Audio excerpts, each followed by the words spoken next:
ನಮಸ್ಕಾರ ಎಲ್ಲರಿಗೂ. ನಾನು ಇಡ್ಲಿ ಮಾಡ್ತಾಯಿದ್ದೀನಿ. ತುಂಬ ಸಾಫ್ಟಾಗಿ ಟೇಸ್ಟಿಯಾಗಿ ಬರುತ್ತೆ. ಒಬ್ಬೊಬ್ರು ಹೇಳ್ತಾರೆ ನಮ್ಮ ಫರ್ಮೆಂಟೇಷನ್ನೇ ಆಗಲ್ಲ, ವಿದೌಟ್ ಸೋಡಾ ಇಡ್ಲಿ ಮಾಡೋಕ್ಕೆ ಬರಲ್ಲ ಅಂತಾರೆ.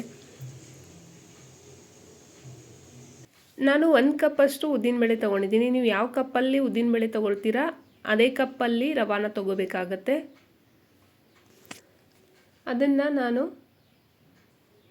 5 to 6 hours ನೆನೆಸಿಟ್ಟಿದ್ದೀನಿ. ಇದು ಮನೆಯಲ್ಲಿ ಉದ್ದಿನ ಕಾಳನ್ನ ಬೇಳೆ ಮಾಡಿರುವಂಥದ್ದು, ಅದಕ್ಕೆ ಸ್ವಲ್ಪ ಅದು ಫೈಬರ್ ಅಂಶ ಇದೆ. ನಾನು ಹಾಗೆ ಹಾಕ್ತಾಯಿದ್ದೀನಿ.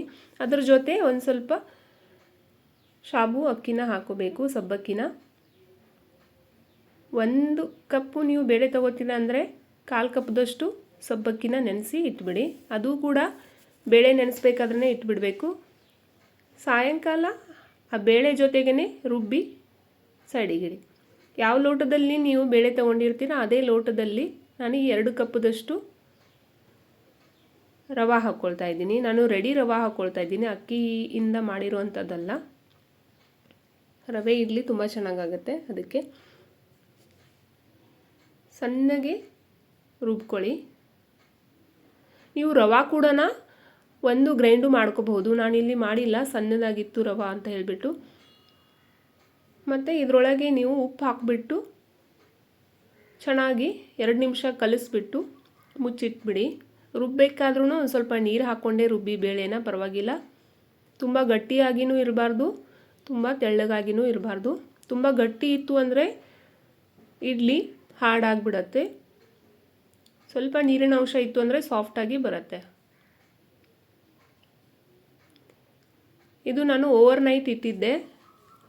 ಸಾಯಂಕಾಲ 7 ಗಂಟೆಗೆ ರುಬ್ಬಿದ್ದೆ. ಬೆಳಗ್ಗೆ 9 ಗಂಟೆಗೆ ನಾನು ಇಡ್ಲಿ ಮಾಡಲಿಕ್ಕೆ ತೆಗೆದೆ. ನಾನು ಸೋಡಾ ಹಾಕಿಲ್ಲ, ಜಸ್ಟ್ ಉಪ್ಪು ಹಾಕಿದ್ದೀನಿ. ನೋಡಿ ಎಷ್ಟು ಚೆನ್ನಾಗಿ ಫರ್ಮೆಂಟ್ ಆಗಿದೆ. ಇನ್ನೊಂದು ಟಿಪ್ಪು ಏನಂತಂದರೆ, ಇವಾಗ ಮಳೆಗಾಲದಲ್ಲಿ ಚಳಿಗಾಲದಲ್ಲಿ ಹಿಟ್ಟು ಫರ್ಮೆಂಟೇಷನ್ ಆಗಲ್ಲ. ಆವಾಗ ಏನು ಮಾಡಬೇಕಂದ್ರೆ, ರುಬ್ಬಿ ಆದಮೇಲೆ ಒಂದು ಸ್ವಲ್ಪ ಉಗುರು ಬೆಚ್ಚಗಿನ ನೀರನ್ನು ನಾವು ಹಾಕಿ ಕಲಿಸಿ ಇಟ್ಬಿಡಬೇಕು. ಆವಾಗ ಫರ್ಮೆಂಟೇಷನ್ ಆಗುತ್ತೆ. ನಾನು ಇಡ್ಲಿ ಪಾತ್ರೆನ ತೊಗೊಂಡು ಅದು ಕಾಯ್ಲಿಕ್ಕೆ ಇಟ್ಟಿದ್ದೀನಿ. ಪ್ಲೇಟ್ಸ್ಗೆ ಎಣ್ಣೆ ಸವರ್ಬಿಟ್ಟು ಅದರೊಳಗೆ ಇಡ್ಲಿನ ಹಾಕ್ತಾಯಿದ್ದೀನಿ. ಕೆಳಗಡೆ ಇರುವಂಥ ಇಡ್ಲಿ ಪ್ಲೇಟ್ಗೆ ಸ್ವಲ್ಪನೇ ಹಾಕಬೇಕು, ಯಾಕಂದರೆ ತುಂಬ ಉಬ್ಕೊಂಡ್ರೆ ಬೇರೆ ಪ್ಲೇಟಿಗೆ ಎಲ್ಲ ಮೆತ್ಕೊಳ್ಳುತ್ತೆ. ಅದಕ್ಕೋಸ್ಕರ ನಾನು ಸ್ವಲ್ಪ ಹಾಕ್ತಾಯಿದ್ದೀನಿ. ಮೇಲೆ ಇಡುವಂಥ ಇಡ್ಲಿ ಪ್ಲೇಟ್ಗೆ ಜಾಸ್ತಿ ಹಾಕ್ತೀನಿ.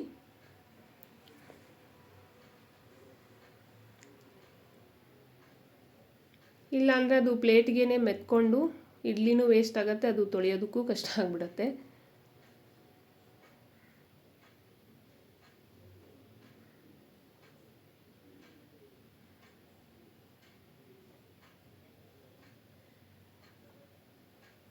ನಾನು ಮೊದಲೇ ಕಾಯಲಿಕ್ಕೆ ಇಟ್ಟಿದ್ದೆ ನೀರನ್ನ. ಅದರೊಳಗೆ ಹಾಕಿಬಿಟ್ಟು 7 to 10 minutes ಒಳಗೆ ಇಡ್ಲಿ ರೆಡಿ ಆಗಿಬಿಡುತ್ತೆ. ಮೃದುವಾದ ಇಡ್ಲಿ ರೆಡಿಯಾಗಿದೆ. ನೀವು ಇಡ್ಲಿ ಬಿಸಿ ತೆಗಿಬೇಕಾದ್ರೆ ಒಂದು ಸ್ಪೂನನ್ನು ತಣ್ಣೀರಲ್ಲಿ ಅದ್ಬಿಟ್ಟು ಆಮೇಲೆ ಇಡ್ಲಿ ತೆಗೆದ್ರೆ ತುಂಬ ನೀಟಾಗಿ ಇಡ್ಲಿ ಹೊರಗಡೆ ಬರುತ್ತೆ. ಇಡ್ಲಿ ಜೊತೆ ಚಟ್ನಿ ಸಾಂಬಾರು ಕೂಡ ರೆಡಿಯಾಗಿದೆ. ನೀವು ಡಿಸ್ಕ್ರಿಪ್ಷನ್ ಬಾಕ್ಸಲ್ಲಿ ಹಾಕಿರ್ತೀನಿ, ಅಲ್ಲಿ ಚೆಕ್ ಮಾಡ್ಕೊಳ್ಳಿ. ನನ್ನ ಯೂಟ್ಯೂಬ್ ಚಾನಲ್ನ ಸಬ್ಸ್ಕ್ರೈಬ್ ಮಾಡಿಲ್ಲ ಅಂದರೆ ಸಬ್ಸ್ಕ್ರೈಬ್ ಮಾಡಿ, ವಿಡಿಯೋನ ಲೈಕ್ ಮಾಡಿ, ಶೇರ್ ಮಾಡಿ. ಇಲ್ಲಿ ನೋಡಿ, ರವಾ ಇಡ್ಲಿ ರೆಡಿಯಾಗಿದೆ. Thanks for watching my video.